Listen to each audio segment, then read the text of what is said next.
Pemirsa, angin kencang melanda lokasi pembukaan Pekan Olahraga Provinsi Sulawesi Barat di Mamuju. Selain membuat warga panik, angin juga menerbangkan sebuah tenda serta merusak sejumlah baliho.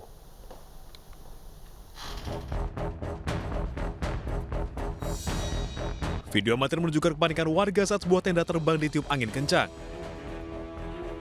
Peristiwa ini terjadi di Anjungan Pate Manakara, Mamuju, Sulawesi Barat, Jumat sore.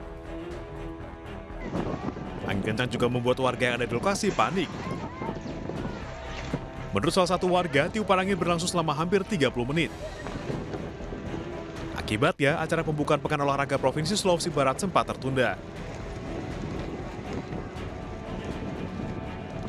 Lebih. Tapi di sana tadi orang di sini panik ya? Iya, sempat panik, sempat keluar semua. Sempat panik. Iya, Kalau kita juga ikut panik juga. iya jelas. Tenda itu ada yang roboh di sana. Oh, tenda yang rusak. Terbawa angin itu, Kak? Iya, terbawa angin. Saya juga tendaku sempat ini.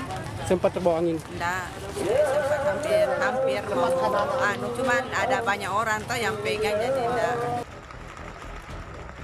Selain menimbulkan kepanikan, angin kencang juga membuat sejumlah baliho tumbang dan rusak. Meski sempat tertunda, acara kemudian kembali dilanjutkan dan berjalan lancar. Dari Mamuju, Sulawesi Barat, Friendly iNews melaporkan.